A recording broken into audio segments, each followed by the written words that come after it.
আসসালামু আলাইকুম। ওয়ালাইকুম আসসালাম। কেমন আছেন মামা? আছি। ইমন, কখন এসেছিস? মামা আমি তো এসে খাওয়া দাওয়া করে ফেলেছি। আপনি তো বললেন দুপুরের আগে বাসায় এসে পড়ি। হ্যাঁ, না ঠিক আছে, ভালো করেছিস আগে এসে। আসলে জীবনে উন্নতির জন্য এই পাংচুয়ালিটি খুবই দরকার। তোর এই পাংচুয়ালিটি আমার খুবই ভালো লাগে। তুই জীবনে কিছু করতে পারবি। হ্যাঁ। আচ্ছা, সে যাই হোক, তো তোর হাতে এটা কি বই? ইসলামী বই মামা। অযথা সময় নষ্ট না করে ভাবলাম একটা বই পড়ি। বইটা কিন্তু বেশ ভালো মামা, আপনিও পড়তে পারেন। আর বই পড়া? আরে ব্যবসা বাণিজ্য করে কুল পাই না, বই পড়বো কখন? তোর সময় আছে, তুই পড়। তা মামা হঠাৎ করে আমাকে আসতে বললেন যে? আসতে বলেছি, আসতে বলার কারণ আছে। তুই তো জানিস তোর মামাতো ভাই রনিকে দেশের বাইরে পাঠিয়ে দেব, আর ওর জন্য অনেক টাকার প্রয়োজন, বুঝলি? কোনোভাবেই টাকা ম্যানেজ করতে পারছি না। তুই আমাদের একটা প্লট আছে, এই প্লটটা বিক্রি করে দিতে চাই, যে কারণে তোকে ডাকা। কিন্তু আমাকে ডাকলেন কেন? তুই তো আবার এই জমি জরিপের উপর ভালো কোর্স করেছিস।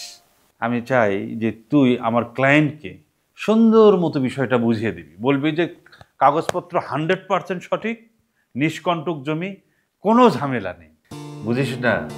একজন সাপোর্টিং থাকলে তো ভালো হয়। তুই একটু বস, আমি জমির কাগজপত্রগুলো একটু নিয়ে আসি। হ্যাঁ, তোকে একটু দেই, তুই স্টাডি করে দেখ। আচ্ছা মামা, ঠিক আছে।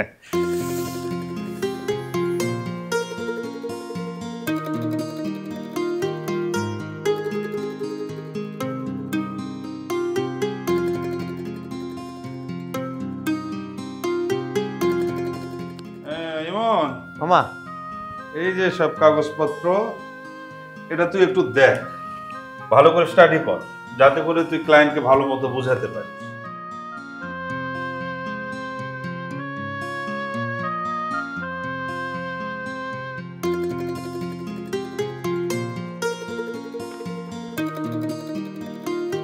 ভাগনা, শোন, এই যে একটু আগেই ক্লায়েন্ট আমাকে ফোন দিছিল, তো উনি চলে আসতেছেন।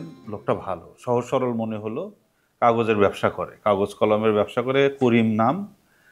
তো উনি চলে আসতেছেন। হ্যাঁ, তো তুই যেহেতু খাওয়া দাওয়া হয়ে গেছে, তুই চল আমার সাথে একটু, তুই ভালো করে বুঝে বলবি যে কাগজে কোনো সমস্যা নাই, নিষ্কণ্টক জমি, এটুকু বললেই হবে, বুঝলি? হ্যাঁ মামা, ঠিক আছে। আয় আয় আয় আয়, ওঠ। আমি যেতে যেতে একটু দেখি। হ্যাঁ,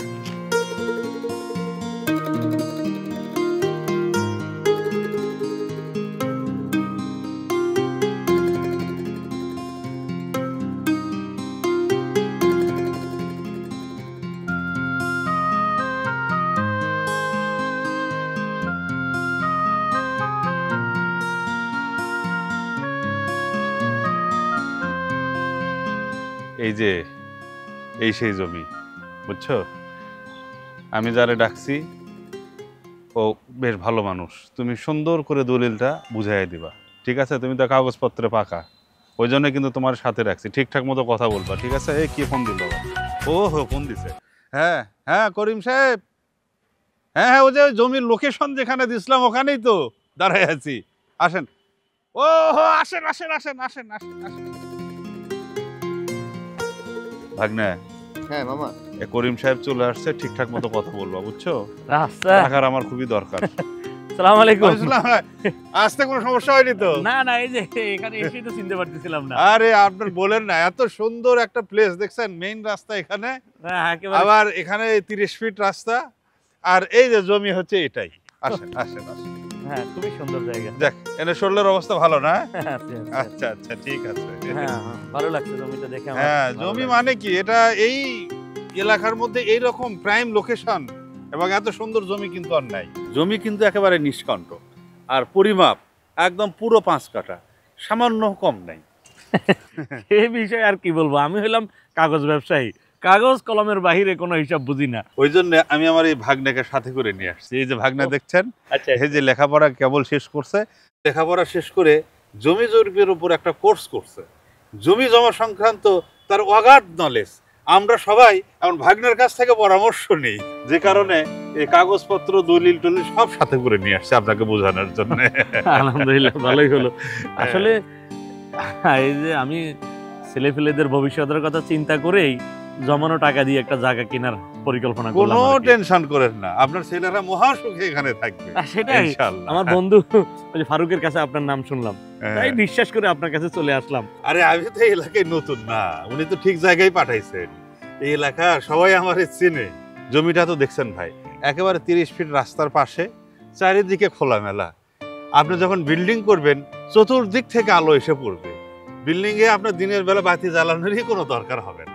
হ্যাঁ, আসলে হয়েছে কি ভাই, এই জমিটা বিক্রি করতাম না, এই পানির দামে এখন আমি বিক্রি করতেছি। এই পানির দামে বিক্রি করার পেছনে কারণটা হলো, ছেলেটা আমার ভাই বিদেশে যাবে লেখাপড়া করার জন্য, বুঝছেন? তার জন্য অনেক টাকার দরকার। না হলে এইরকম কলিজার মতো জমি কেউ বিক্রি করে? না মাশাআল্লাহ, জমি তো একেবারে রাস্তার পাশে, লোকেশন ভালো, আমার খুব পছন্দ হয়েছে। কিন্তু বাগিনা যে অনেকক্ষণ কাগজ দেখতেছে, বাগিনা কিছু কও তুমি।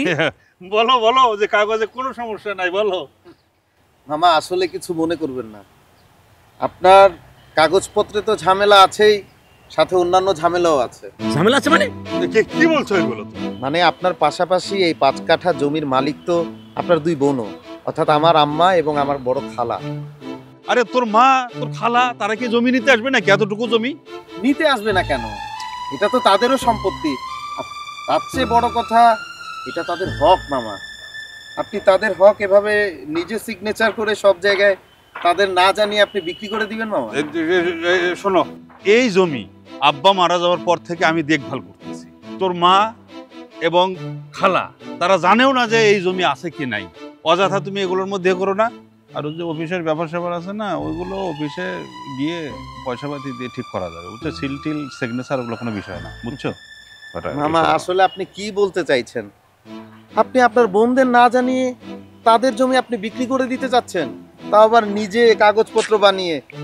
তাছাড়া মামা, তাদেরকে না জানিয়ে বিক্রি করছেন, তারা যদি কয়েকদিন পরে এসে তাদের এই সম্পত্তির ভাগ চায়, তখন তো এই লোকটাই বিপদে পড়বে, আপনিও বিপদে পড়বেন। হায় হায়, আমি তো পুরো ধরা খেয়ে গেছিলাম। আপনার বাগিনা না বললে তো আমি বুঝতামই না। আমি বিশ্বাস করে আপনাকে এখানে আসছি, আপনি এই ভেজালওয়ালা যে ভেজাল কাগজওয়ালা জমি আমার ধরাই দিতে চাইছেন। আল্লাহ আমারে বাঁচাইছে, অল্পের জন্য ধরা খেয়ে গেছিলাম। ভাই, এই জমি আমার কেনার কোনো আগ্রহ নেই, আপনার জমি আপনার কাছে রাখেন, আমি গেলাম ভাই। আরে মিয়া ধর, ভাই সাহেব, তোর এই পাকনামি কে করতে কইছে? হ্যাঁ, মা পাবে খালা পাবে জমি, জমির মধ্যে ভেজাল আছে। তোর মা খালা কি এখানে জমি নিতে আসবো? এতগুলো টাকা রে, সব টাকা চোখের সামনে চলে গেল। আরে তোরেও না হয় আমি কিছু টাকা দিতাম, তোর মারে কিছু দিতাম। হ্যাঁ, সর্বনাশ করে দিলি তুই আমারে। হ্যাঁ, আয় তোরে বুঝাইতেছি, আয়। এতগুলো টাকা তোর আনাই আমার ভুল হয়েছে, বেশি জ্ঞান দিতে আইছিস। যা, এটা এটা তুই একটা কাজ করলি, এই কারণে আমি তোকে ফোন করে ডেকে নিয়ে আসলাম। হ্যাঁ, আরে এই চোখের সামনে দিয়ে একটা ভালো ক্লায়েন্ট এইভাবে তুই বিদায় করে দিলি। কাগজের ভুল, এই সেই, মা পাবে খালা পাবে, এগুলো বলার জন্য আমি তোকে ডেকে নিয়ে আসছি। মামা আপনি একটু ঠান্ডা হন, আমি আগে আপনাকে ব্যাপারটা বুঝিয়ে বলি। আরে কি আর ঠান্ডা হবো, আমার ছেলে যাবে বিদেশে, তার লাগবে টাকা, আমার টাকার দরকার। একটা লোক এত বুঝে সুঝে নিয়ে আসলাম, আর সেই তুই একদম সর্বনাশ করে দিলি। আরে তোর না হলে আমি কিছু দিতাম, তোর মারে কিছু দিতাম। এটা একটা কাজ করলি তুই।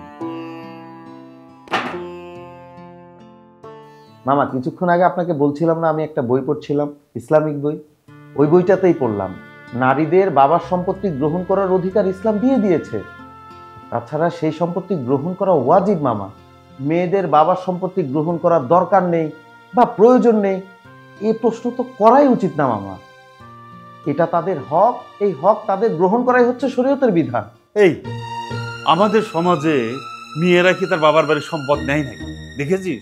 আসলে মামা, আমরা সমাজের সবাই মিলে না এই মেয়েদের সম্পত্তি নিয়ে আমাদের নিজেদের মধ্যে একটা সিস্টেমে ফেলে দিয়েছি মামা।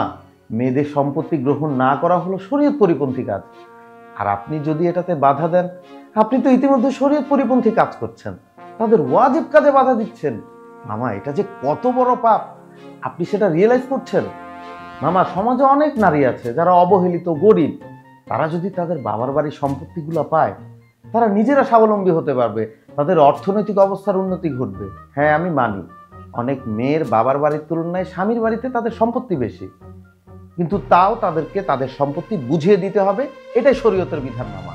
হ্যাঁ, তারা গ্রহণ করার পর যদি মনে করে তাদের আর্থিকভাবে সমস্যা নেই অথবা এই সম্পত্তি তাদের প্রয়োজন নেই, তখন তারা সেটা তাদের ভাই বোন যাকে মন চায় তাকে সে দিয়ে দিতে পারবে। ইসলাম এটা নিয়ে নারীদেরকে পরিপূর্ণ অধিকার দিয়ে দিয়েছেন, এটা নিয়ে অবশ্য কেউ তাকে জোর করতে পারবে না। মামা, আপনি হজ করে আসছেন, আপনি নিয়মিত নামাজ পড়েন, কিন্তু যদি আপনি বোনদের সম্পত্তির ভোগের চিন্তা করেন, তাহলে আপনি আল্লাহর কাছে কি জবাব দিবেন মামা? আপনি তো আখিরাতে এটার জন্যই আল্লাহর কাছে আটকে যাবেন। কিন্তু এটা তো সমাজের সবাই করে। হ্যাঁ মামা, আপনি অবশ্যই এটা ঠিকই বলেছেন, এই কাজ সমাজের অনেকে করে। সমাজের এরকম আমরা অনেককে চিনি যারা 5 ওয়াক্ত নামাজ পড়ে, হজ করেছে, জাকাত দেয়, নিজেকে পরেশগার বলে দাবি করে, কিন্তু সম্পত্তির বেলায় ছেলেদেরকে দিয়ে দেয়, মেয়েদেরকে তাদের বাবার পৈতৃক সম্পত্তি থেকে বঞ্চিত করে রাখে। সমাজে এরকম নিষ্ঠুর, হৃদয়হীন, অমানবিক, বিবেকহীন পিতার অভাব নেই। তাদের জন্য অপেক্ষা করছে জাহান্নামের তীব্র আযাব। হাদিসে বলা হয়েছে, যে ব্যক্তি দুনিয়াতে অন্যায়ভাবে 1 বিঘত পরিমাণ জমি দখল করবে, কাল কিয়ামতে তাকে সেই পরিমাণ জমি তার গলায় ঝুলিয়ে দেওয়া হবে। এখন মামা, আপনি চিন্তা করুন, আপনি কি করবেন? আপনার বন্ধুদের সম্পত্তি ভোগ করবেন নাকি তাদেরকে বুঝিয়ে দেবেন?